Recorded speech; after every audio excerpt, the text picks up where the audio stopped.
Bring in James. James, we're having a discussion that no Sacramento Kings player is ever going to get to 10 years with the team. We're never going to see anyone play.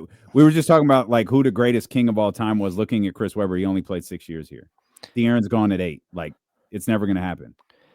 Yeah, Jason Thompson is the all-time leader in games played in the Sacramento era. Yeah, Mitch Richmond. Did he play double-digit years with Sacramento? No. Maybe, I think Fox was like. Come to think, has anyone in franchise history played 10 years with Sacramento? Not. Yeah, maybe not. But I brought up the question because I think that's not as common. The 10 years of one team isn't as common as maybe it sounds, right? We forgot Steph. Steph is on there. Oh yeah, Steph. I mean, Steph. So we got already 5. It's a little bleak after that. Giannis won't do it. Who? Giannis. Giannis might. He's kind of teetering. Giannis is already approaching, isn't he? Yeah, he's probably like 9, I think. Giannis, I mean, Booker might be at 8 or 9. Draymond and Clay both played 10 years with the Warriors. Yeah, I mean, there are players, a lot of players who have played, a decade with the team that are around the NBA right now. I just, the Kings don't have one of them. Played more games than De'Aaron Fox? Yeah. Like 30 games or 25 games or something like that. Yeah, it's like 527. Fox just turned 500 games last game. Him and Mitch Richmond, ironically, they played exactly the same amount of games. Oh, that's Giannis is already there, by the way. He's at 10 years? They say he's at 11. Okay. Man. Feels like he's got 11 more. 541 to 514. That's what Fox has played, 514? He started his 500th game. Oh, he started. Okay, you're right. Okay. 514 is the number of games played. Yeah, if he finished the season and would have had only missed 6 games, I think he had the record. He would have had the record. Well, that's dead now, James. It's over and done now. For those just tuning in, tell everyone how much you hate the last 24 hours for Sacramento. Oh, I do. I mean, we know. Yeah, we know you do. Good luck with that. Yeah, again, you can spin it any way you want. Like, I mean, maybe they'll spin it. Maybe they won't have a press conference. I don't know. Yeah, we'll see. I'm dying to see if these guys skip another press conference. Nico Harrison out there facing the firing squad in Monty and West, like, we'll just put out a that quote. Would be ridiculous. Oh, that went beautiful, by the way. And it made everybody feel so much better after Nico they had it too. Yeah. Oh, that was hilarious. Yeah, Dallas fans were like, "We respect them now. This gold. is great." It's not about respecting. They stood up there and they took the hits. Oh, they had to do what they had to do. Poor Jason Kidd, just poor guy, just sitting there. Yeah, they did what they had to do. Why do you hate Zach LaVine? I don't hate Zach LaVine. I hate Zach LaVine's contract. I don't particularly, love that he doesn't play defense. Look, Zach LaVine is a very, very talented player. I mean, 2-time All-Star, won a slam dunk contest or 2. But again, he's a player with a long history of injury, including catastrophic injuries. He's got an ACL tear and last year he played 23 or 25 games because he had to have foot surgery. Like, your big guys who are 6'6", you don't typically want an ACL tear especially for a guard. And you also don't want foot injuries. But my biggest drawback to him has always been the money. Like if he was making, it's the same thing I used to say about Tobias Harris. I don't hate Tobias Harris as a player. I just don't want to, if I'm building a franchise, I'm not paying 38, 39 million a year for Tobias Harris. And I just kind of feel the same way about Zach LaVine. We can discuss whether he's a winning player. We can discuss a lot of things, but injury history matters. Whether you play defense matters, and how much you get paid matters at the NBA level. And, again, when the Kings signed Zach LaVine to a 4-year, $80 million offer sheet, I don't know, 8 years ago, whatever, that was a bold move and came out of nowhere. but I also thought it kind of made a little bit of sense. And like, look, I think the positives to LaVine is that he'll take a lot of pressure off Malik Monk, because I saw that was my biggest concern. What I saw the other night, as soon as they pulled Fox off the floor, OKC just blitzed Malik Monk and put their best defenders on him, and Malik Monk just started turning the ball over and didn't function well. There is something to having a player like Zach LaVine or like De'Aaron Fox that draws a bunch of attention, and so I think that aspect of it's good, but I just can't imagine paying $49 million in 2 years for a player who is, 32 years old and has had, 2 major injuries. That's going to be a tough pill to swallow. But hey, it is what it is. I mean, it's over now. James, Well, would you have paid De'Aaron Fox that type of money? sure, Why? because he's a better two-way player. What has that resulted in? Well, yeah, but that doesn't, like, whether it results in wins or losses or not. I mean, What? that doesn't always matter 100%. Like, yes, you want to wins and losses, but at the same time, like, it takes a team to win or lose. So It's why is not Zach on one LaVine? player. Why are the Bulls' shortcomings on Zach LaVine, and he gets the label as not being a winning player, but it's not on De'Aaron Fox? I don't think it's No. on either of them, I but mean, it's fair to put it on Fox too, but Fox is at least a two-way player. Like, I mean, that's how I look at it. And again, like De'Aaron Fox at 35 million or whatever it is this year, like, yeah, that is a lot of money, but it's not astronomical. When he gets his max deal, you were really hoping that at that point the Kings would be good and would be winning.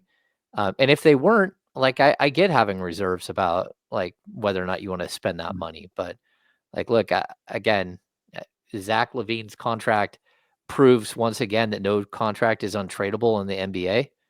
Just it's just like straight up. But like, I'm not putting him at star level player. Like, I mean, again, just where would you put him at in the pantheon of NBA players right now? Is he a top 50 NBA player? yeah, Is he a top 40? probably. I mean, I got to do the research, but yeah. Yeah, I mean, like, if you're looking at like the Ringer, which we trash all the time for their rating systems and whatever, they have Because him it's at like, trash. yeah, they have him at like number 44. And I think that's fair, right? Yeah, But there's nothing wrong with that.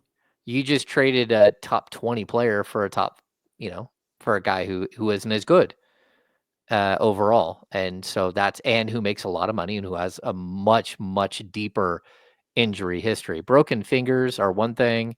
A grade 3 ankle sprain that, Fox missed 17 games for at one point. That's one thing, but like a full ACL tear and a full, foot surgery that cost you, 60 games of a season, those are different. Like, those are different levels of injury issues that I would be leery of, especially when you're taking on a player who's 3 years older. Well, that's a lot of reasons to hate Zach LaVine. Yeah, like Chad Jackson here in the chat. My takes are generic with no facts.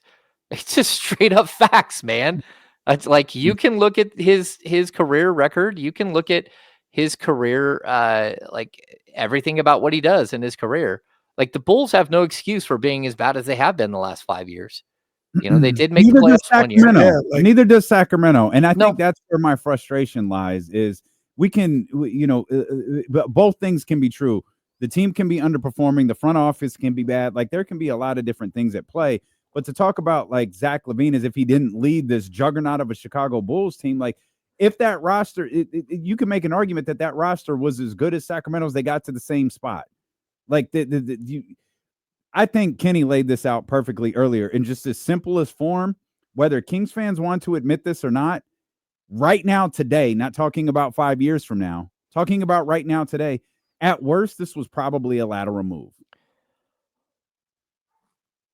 Maybe a lateral move, because I like, in all honesty, it for me, it's not a lateral move because of injury issues and about the $10 million extra or $9 million extra a year you just took on in salary. Like down the road, sure. If they're both making the same amount of money and if they both had the same injury history, yeah. Like performance on the court as an offensive player, I don't think that there's much difference between De'Aaron Fox and Zach LaVine. Zach LaVine's a much, much better shooter. He's I don't know who's a better pure scorer. I like Fox getting downhill. Fox is a better assist man. They're both about the same as rebounders. Although you can make the argument Fox probably a little bit better as a rebounder. Defensively, it's not even in the same stratosphere. They're not even remotely close to the same type of player. And I mean, that's just a reality. How has that helped the Kings? How has that helped the Kings that De'Aaron Fox is this great defender? We've talked for 3 years how garbage they are on the defensive end. Like, how is that? Like, that's great that he's a good defender. Keegan Murray's a really good defender too. But like you said earlier, this is a team game. How has that been an X factor for the Kings? Well, you have to play both sides of the ball, Kenny. I don't understand the question. I got to be honest. I don't understand the question. How does it help the Kings that Fox is a better defender? I mean, it helps the Kings because he's a better defender. And just for this season alone, again, the Kings are 20th right now in defensive rating, but that's where they are in the last 20 games. Let me see where they are the entire season. Like, I get it, but Kenny, it's a team sport. Like, the defensive rating of a team isn't all on De'Aaron Fox. Like, it's just not. I mean, and you can't just downgrade positions and think that you're not going to be a worse defensive team. The Kings are worse than the worst. Like, they're not good on defense. The Kings are 17th in the league, 17th in the league right now in defensive rating. That's where they are right now. And the Bulls are 24th. So you're right. The Bulls couldn't get much worse.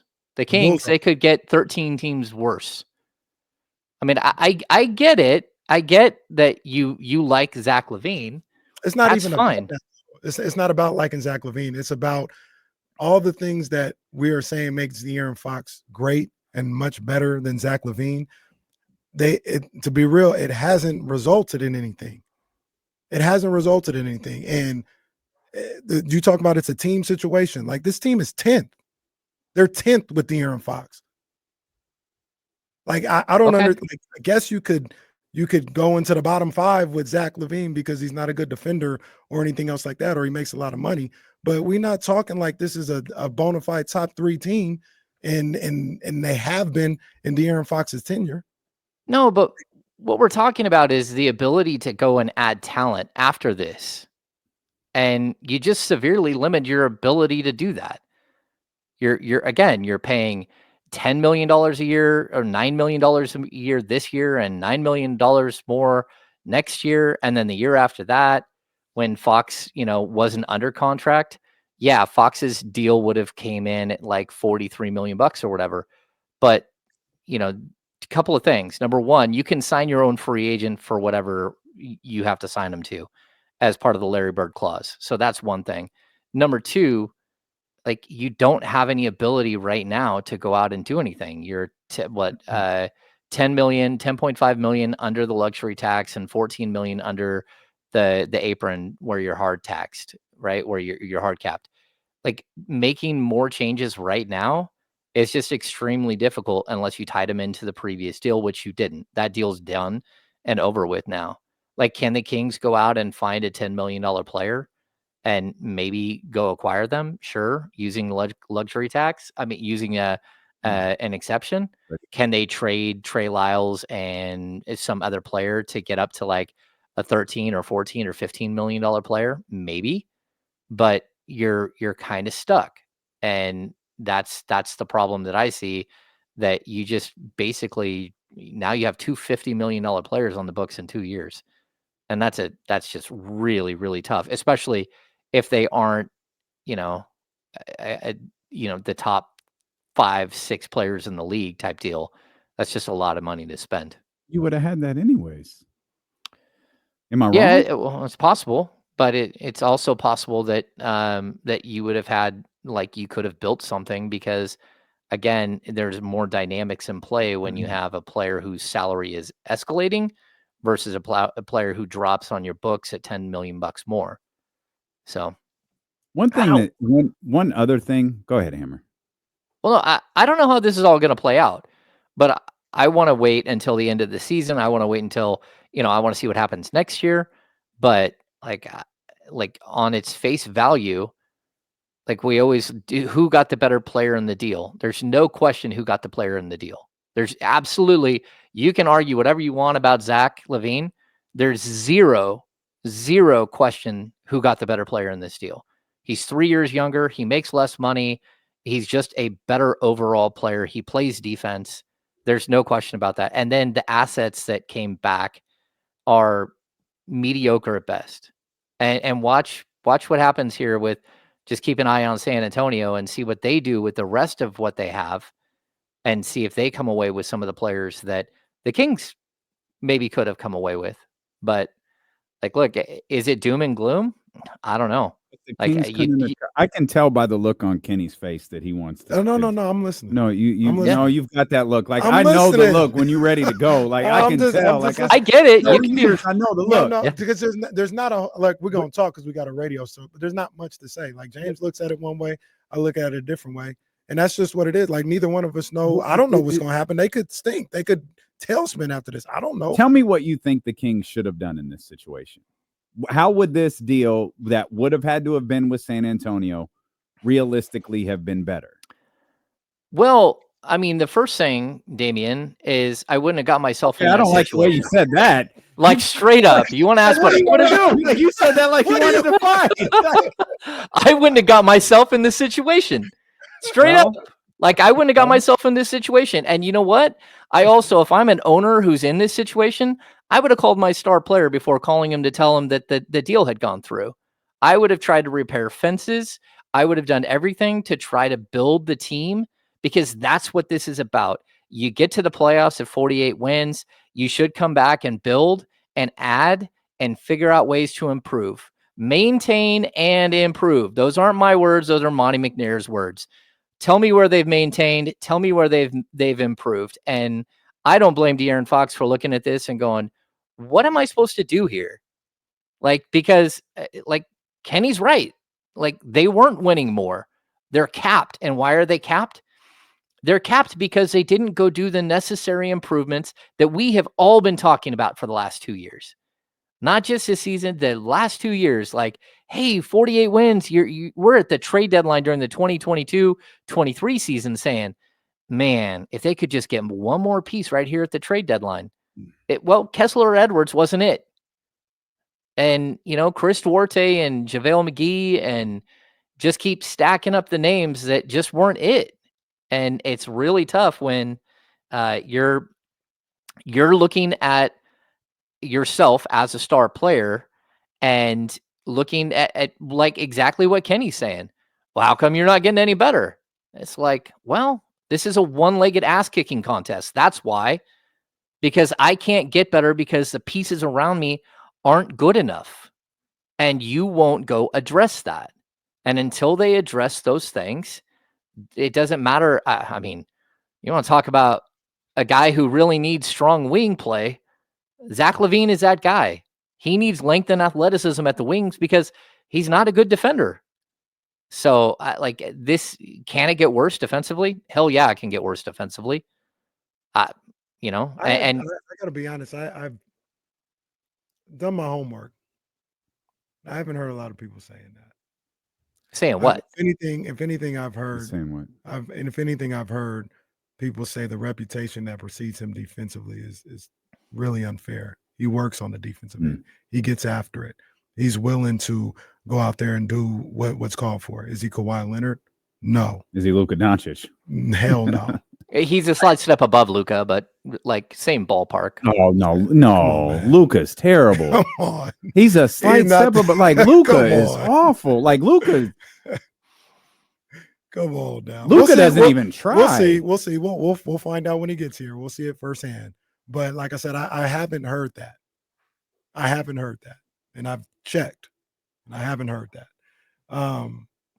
I think. How come you don't go, well, Kenneth? Okay, so let's just. I've got some numbers pulled up. Let's see. During this season, he's a 114.9 offensive rating, 114 defensive rating, 114.4. Last season, he was a 109.5 offensive rating, 115.3, and it's pretty steady right around there. He's usually around a 0.9, 0.8 net rating. Earlier in his career, negative 12.1, negative 6.5, negative 4.4, negative 14.2, negative 6.2 net rating. Defensive rating has never been good. And look, he is a major step back as a player when it comes to the defensive side of the ball. Like, is he as bad as Luka? No, that's true. But I mean, look, he's not a good defender.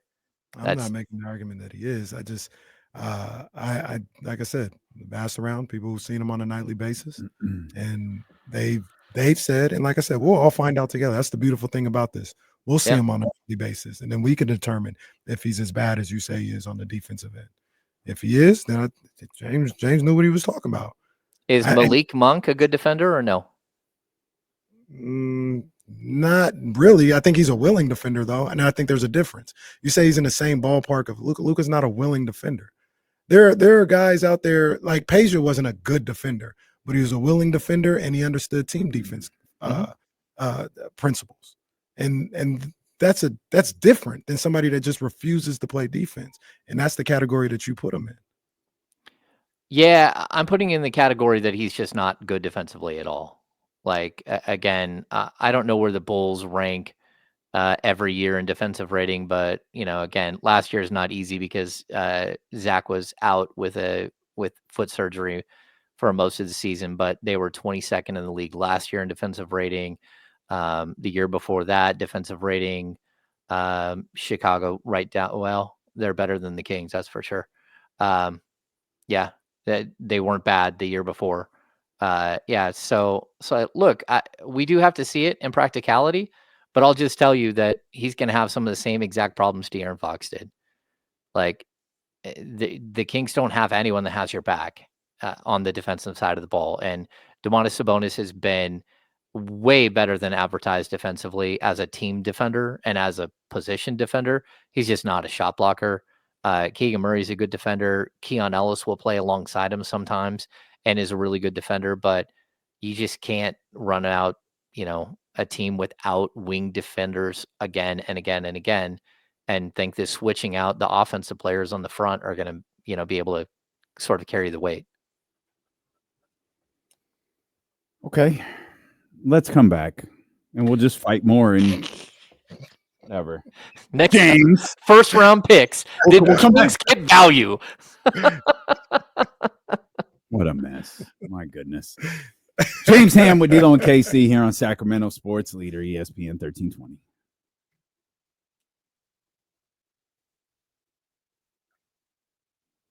We're clear, James. Sorry.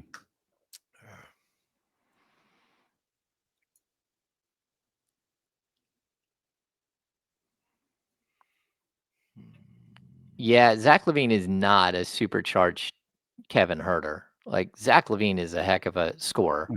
Who said that? John Bull. Who said who? Come on. Well, John said that somebody put that out there. John Bull? Oh, John. John Bull. Yeah. No. Hey, look, the guy can full on score like that. I mean, he's a guy who scored 51 points as his career high. And his 3-point shooting, not only is he a great 3-point shooter off the catch and shoot, but he's a great 3-4 dribble 3-point shooter. Like, he can create for himself. So anyway.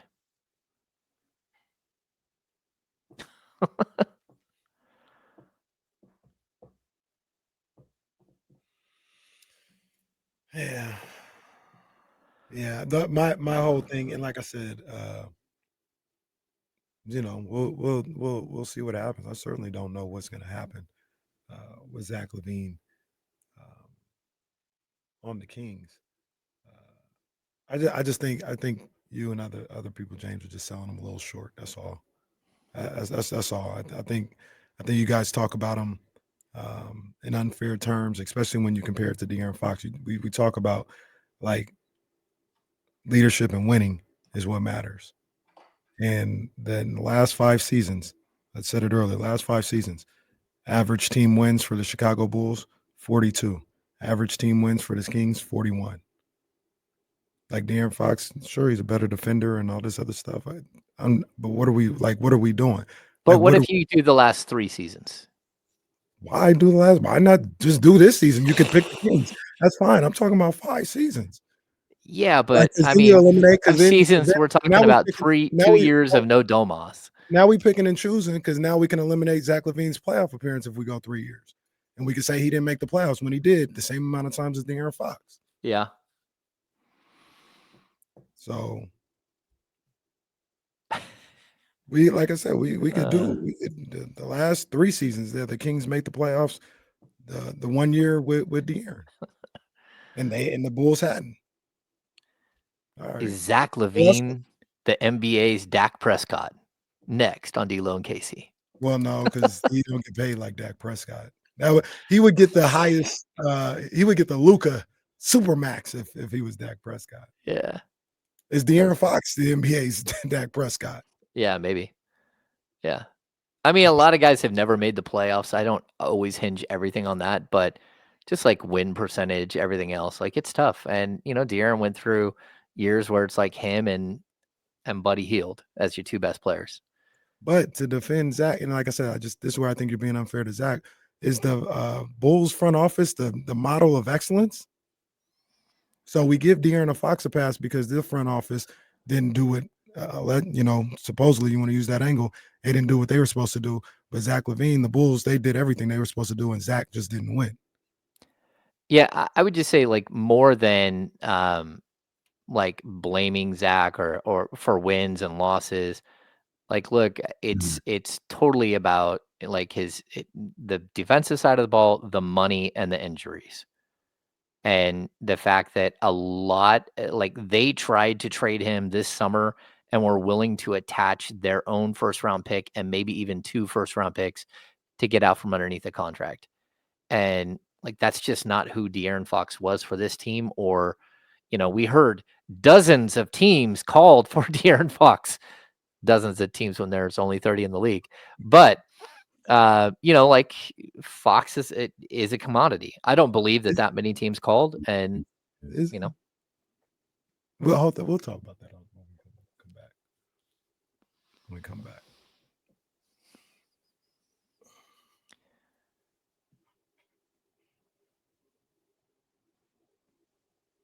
I agree. Well, Damian.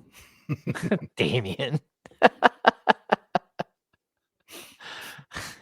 Oh, Stephen Brown then gave a couple dollars. Okay, what is going on here? I love it. I love when they do this, when they get angry and they start giving $2 to no one in general. It's usually aimed at John Bull.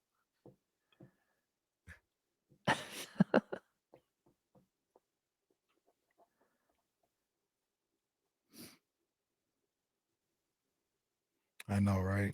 Somebody. Yeah, we still don't know who it is, right? We'll come back. Go ahead. I'll just look at Instagram. You guys were fighting through the whole damn commercial break. So this is something that we've asked today. And I'll ask James. Did we, as media members, fans, whatever, here in Sacramento, overvalue De'Aaron Fox's value, the value or his demand around the league? No, I mean, like, look, I think when a player makes it clear that like there is a landing spot that he would prefer to go to if he's traded, and I think Damian, we both tweeted that it was the Spurs, but also Damian added that it's the Kings or the Spurs. Mm-hmm. I think that that died pretty quick, by the way. What's that? I think the Kings part died pretty quick. Yeah, like I do think it was both when this all started, and then it wasn't. But sorry, go ahead. No, I'm with you. Yeah, I still think that there was a possibility. Like reading his thing today, where he said he did not think that he thought he would play his whole career here. I do believe him, but I also like watching the frustration grow as like the inactivity just kept stacking up. Like, and let's be honest, like the only trade that they've really pulled off here is to dump their best player. And like, what did you get? Like maybe 60 cents on the dollar, maybe 70 cents on the dollar. And like, look, if they think that that's going to work, okay, let's see what happens. But you still have the same problems that you had before. You still have to add to this roster because the roster's not good enough. And So that oh, my bad. Go ahead. and I just want to add, Kenny, like you brought this up a couple of times. Like everyone here can hate on Kevin Huerter, but Kevin Huerter was a rotational player for this team, which is number one, shocking. And number two, they just traded 2 rotational players and brought back 1. And so this team is even like lighter on the defensive, on the depth side than they were 2 days ago. And that's a problem. You're not wrong about that, but Kevin Huerter wasn't playing anymore.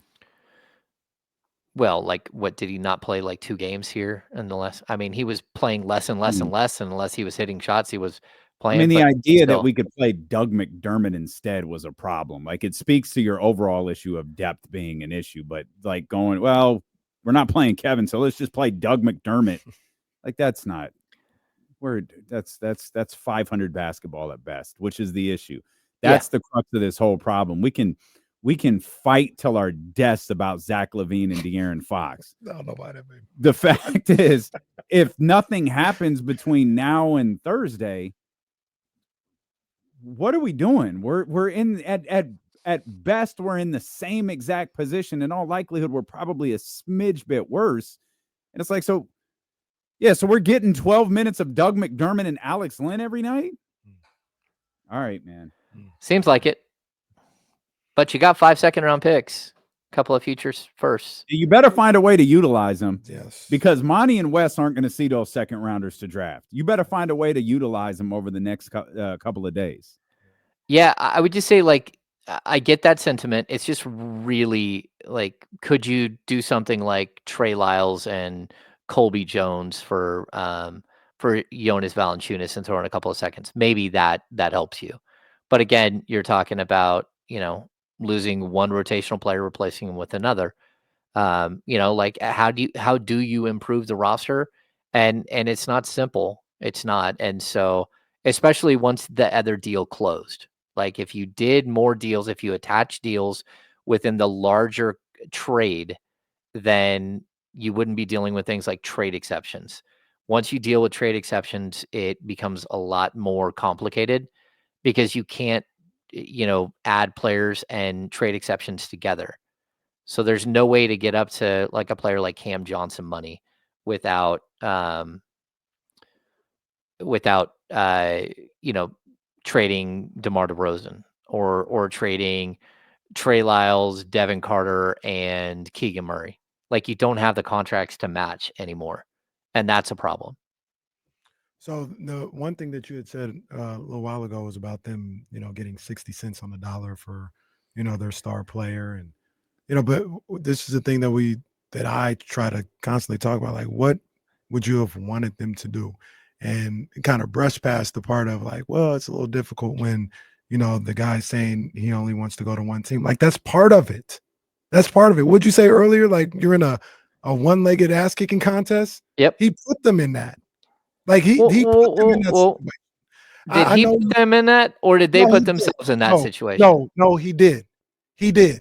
Mm. He did. Like you can talk about how he got to that point where he made that decision, but he did. Just like everything else, like the fact that they're 10th, he got to wear that too. That's not all Monty McNair. No, and Wes Wilcox. Like I get that. And he put them in a situation where they couldn't afford to wait till the summer. They couldn't afford to really negotiate with others. They couldn't really press San Antonio because San Antonio knew he's only going to one spot. Okay, but was he supposed to wait another 2.5 years for them to do something? I'm confused. He can do whatever. They've been asking for 2 years for them to add talent to this roster. Straight up. Like James, he can do whatever he wants. Yeah. But it is what it is. He cut off the options that they had. Like, you can't dispute that. You can talk about why, or you can compartmentalize with him and like understand and empathize with why he did it. But you can't ignore that's what he did. Well, yeah, but what we're talking about is like 2 weeks of that, of saying, "Hey, I'm ready to go." Well, of his agent saying, "Hey, it's time to get him out of here."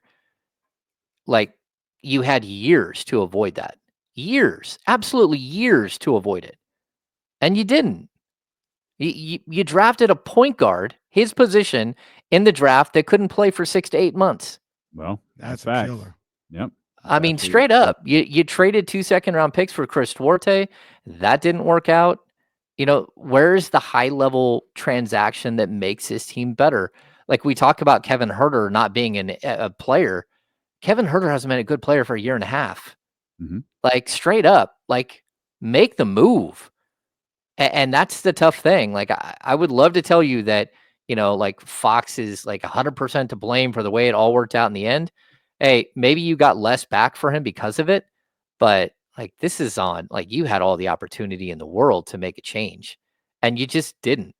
And Okay. so, you know, That's fine. But what he did, like, 'cause we can't, I'm not going to leave that. What he did got you in a position where, number one, you had to trade him before the trade deadline.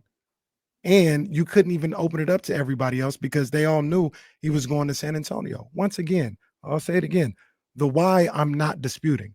Why he decided to move that way, I'm not disputing. What actually happened affected what you could get in the trade. Am I right or wrong? the Kings could have traded him anywhere they want. You do what's best for you. You don't worry about that. Now, if the offers were less, sure. But like, we don't know the offers, Kenny. We don't know what all the other offers. We don't know what the initial offer was that started this whole mess. That Okay. made them go to the Kings. The Kings go to his management team and started this whole mess. So let's not forget that that's how this started. It's that his team went. I mean, that the Kings went to his team and said, "Hey, we just got an offer for your dude. What do you think?" That's how it started. So, okay, like, you can go back to, we can, like, the he said, she said, you know, when Rich Paul came in and asked them to go out and get more assets. We can go to the moment where they fire a head coach the night after he lambasted De'Aaron Fox for making an egregious error at the end of a game and then not having a press conference. We can go to the fact that they didn't have a press conference as another moment where it started the downward spiral of the situation. Like, we got to the end and De'Aaron Fox continued to say, "I have not asked for a trade. Like, I've asked for help. I didn't ask for a trade." And like, a lot of this is straight up exit strategy. It is. A lot of what we're seeing here is straight up like exit strategy from the team. Like, you pin it on him at the end so you can sell it to your people, that you can sell it out to your fans that, like, look, this was our only option. No, your only option was not this. Your option was to either go get help or tell him we'll get help this summer and like we'll figure it out. And if what we do this summer isn't enough, we'll trade you. Like, there were multiple options here outside of doing a sale at the last second at the trade deadline that yielded you a really, really expensive player. So I I'm don't think just that's saying. true. I don't think that's true. You I don't don't think what's true? I don't think that was an exit strategy by the team at all. I think if it was an exit strategy by anybody, it was De'Aaron. You don't think it was an exit strategy for them to go out and say, "Hey, we got another deal for you. We got a deal on the table for you that someone just offered us." No, I do. I For have them to no get out? issue. I have no James, you know how this got out. You know Well, how this got yeah, out, and some of it, there's some of it. the Yeah. front office is to blame for a lot. They're not to blame for that particular part. But like, you have a player who very, very publicly is non-committal to you. If someone calls and I don't know who called, what the offer was. If someone calls and I don't know. Let's talk to Rich. Maybe we can get an idea where Rich's head is at. Maybe we can get an idea of where De'Aaron's head is at. because Rich Paul shows up in Sacramento and the entire city panics. The man was just here watching a basketball game, but everybody knows he doesn't, even though the Los Angeles Lakers was here, even though his primary clients well, I guess it's still his client, but Anthony Davis and LeBron James were here. Oh, Rich is in Sacramento. The Kings aren't playing well. This is bad news. We had already had it in our mind that the boogeyman was here. The stories was out there. It was all out there. I don't think there is anything outrageous. But and again, we weren't on the phone. We don't have it wiretapped like the guys at The Athletic seem to have. So we don't have identical quotes as to what went on in this conversation. But calling and like, hey, so-and-so called, like they're asking about De'Aaron, man. We just kind of wanted to get a feel for where your head is at. Now, again, I don't know that that's how the conversation took place. I wasn't there. But I don't think that there's anything wrong with that. Because the truth of the matter is, as we learned on Saturday night, you don't owe that to Rich Paul. You don't owe that to De'Aaron Fox. You don't owe that to anybody. Whatever this offer may have been or discussion may have been, it obviously wasn't enough for the Kings to go, done. It wasn't that. But it was enough. To me, there is nothing wrong with calling. To me, that is a respectful thing to do. Call, have a conversation. Hey, just wondering where your head's at. They saw that as he left the toilet seat up again. We're getting a divorce. And James, I'll give you everything that you said before. You guys have fought about the toilet seat for years. Your finances are bad. He doesn't take the car to get repaired. You already have stuff in your marriage that's rocky. You don't communicate well. You needed one thing to push you over the edge, and that son of a bitch left the toilet seat up, and now you want a divorce. That's the equivalent of what we're talking about, in my opinion. The Kings didn't go out and have an affair to push you over the top. They left the toilet seat up, James. That's the greatest analogy of all time. Here's the rebuttal. At any point, they could have just bought him some diamond earrings or a bracelet and made things all better. No, it's a good. But they did. They could have gone to Strelitzia Flowers in Davis, California, who we are running a contest with for a dozen red roses on the Insiders. You could have gone there and got a dozen long stem roses, had them delivered, and tried to make things better. And the equivalent of that is just go get him a 6'8" small forward or somebody that can play defense up front that would help. Just, I mean, again, I would love to tell you, like, it feels so avoidable. And like, what's going to happen next? It's a coin flip. What's going to happen next? I don't even think it's really a 50-50 what's going to happen next. But we're right back where we were, like when we thought this thing might like spin out of control.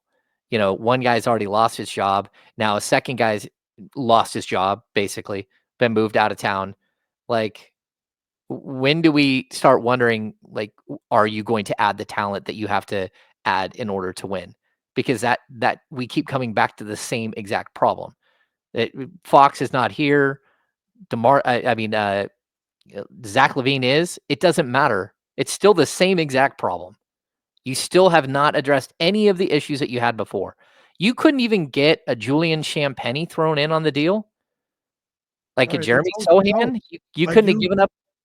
You were in a desperate state. They told you no. Like, what's so crazy about that?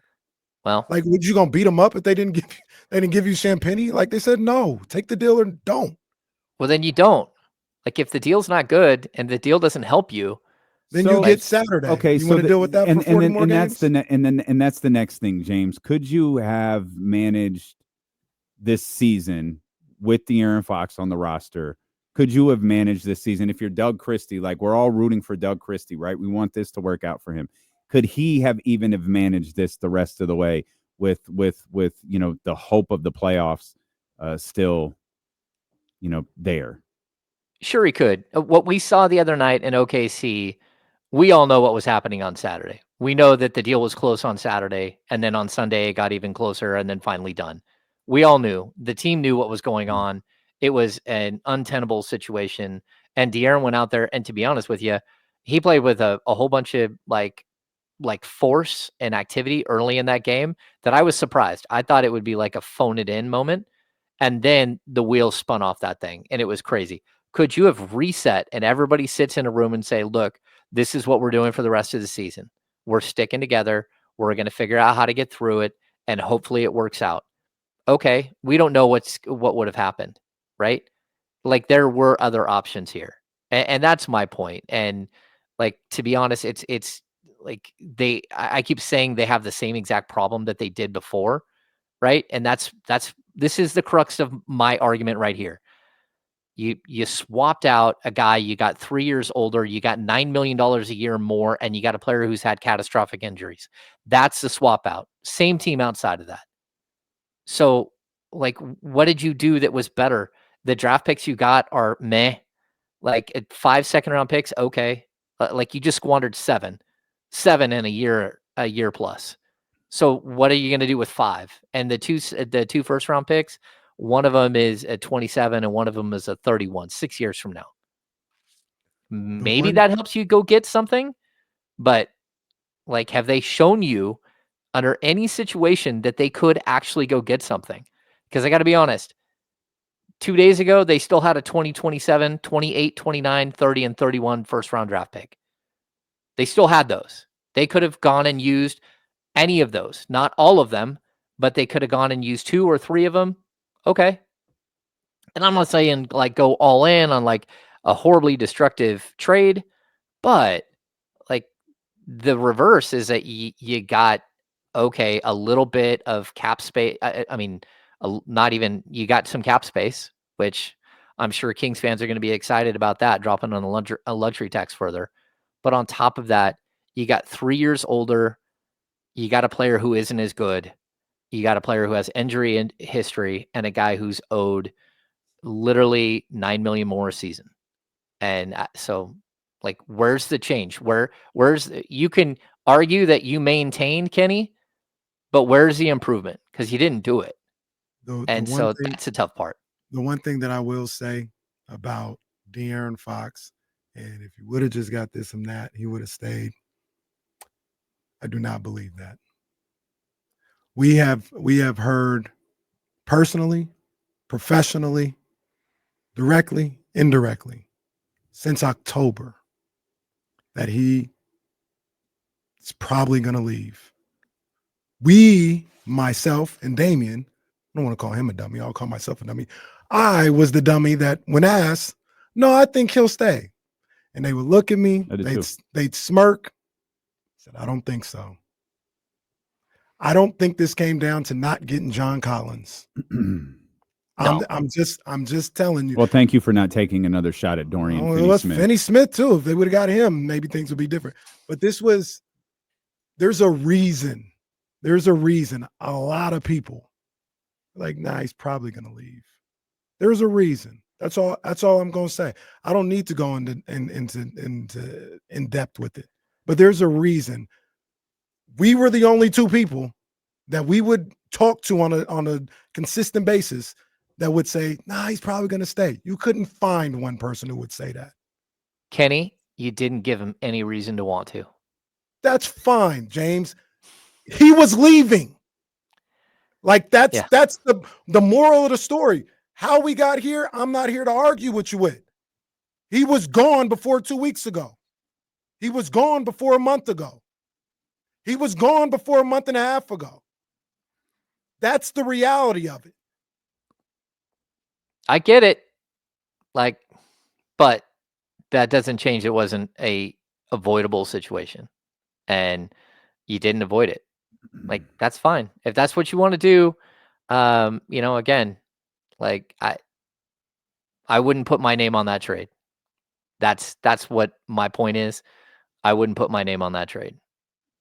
Like, okay, you can make that deal. Go ahead. Go ahead and let me go now because I'm not making that deal. Like, all right, that's what you want. So, I mean, and let's be honest, they've tried. They fought the battle to not make the Zach LaVine trade for 2 years. Oh, the same front office that everybody once fired. Now we're going to give them credit for not doing that. All right. No, they fought it. They fought it, and then they didn't. Right. We said they can't do anything right, but now when it comes to not getting Zach LaVine, we should listen to the basketball people. All right. All right. You know who you should listen to? Johnny Jennings at Made for More. They will do absolutely everything they can. Don't snicker at me. They'll do everything they can to help you sell your home. You don't have to be a Supermax basketball player to have your home sold by Johnny Jennings at Made for More Realty, but they will treat you like it. There's no risk and no cost to you. A home warranty, top professional real estate photos, and a 3D digital home presentation are just of the few of the tools that they provide. The Made for More team maximizes all you need to sell your home fast and for top dollar. Like if you've got a game to play on Wednesday, they'll sell your home fast so you can get to the new city. When you list your home with the Made for More team, you get the area's highest rated team and all the tools you need to sell. Plans change. If the trade falls through, no problem. Everyone at Made for More, you could just tear up the listing agreement and part friends. No risk, no stress. Just the area's most professional real estate team in the market. Expect more, get more with Johnny Jennings at Made for More Realty, California DRE number 0198-2171. Just Google Made for More Realty and get more for your home. Check the socials. Beam Money is going to be ready to go on Prize Picks. Shout out to my people over at Prize Picks. They got that Patrick Mahomes free play coming up this Sunday. Come on, man. You need to hop on that. You need that keyword KIFM to get $50 free. It's not a keyword. It's a promo code. You're getting your two stations mixed up. That's all right. Keyword. Speaking of Sunday, we're going to be out at the Humidor beginning at 2 o'clock. If you want to come hang out with us, have a cigar, have some whiskey before the big game starts, that'd be awesome. If you want to watch the game at 32 Brew Street, we're going to be over there as well. You can reserve your table at 916-866-0200. We'll be giving away tickets to Kendrick Lamar at Oracle Park on May 29th. You heard that right. We will be giving away tickets at halftime right before the performance to see Kendrick Lamar at Oracle Park on May 29th. Well, I don't know, James. It's over. Ran out of time. Show is over. Does anyone else want to fight? Yeah. No. We're done. We're done arguing. We're done fighting. The Zach LaVine era will begin on Wednesday with the Sacramento Kings. And lost in all of this, poor Kevin Huerter, he's gone. Literally discussed like for 7 seconds. And poor Jordan McLaughlin. They just had a baby like a week ago, 2 weeks ago. Jordan McLaughlin is probably thrilled to be out of here. And nice dude. Worst decision he made all year. Kings play a basketball game tonight. Kings play a basketball game tonight in Minnesota. Final game of the road trip. I'm not putting anything on this game, but I'm putting a whole lot on Wednesday and beyond. Need to start seeing some things here from this team, James, because I'm of the belief nothing is happening with this front office moving forward other than getting terminated. And with that, we'll run it back. We're headed over to 102.5. We appreciate y'all so much for being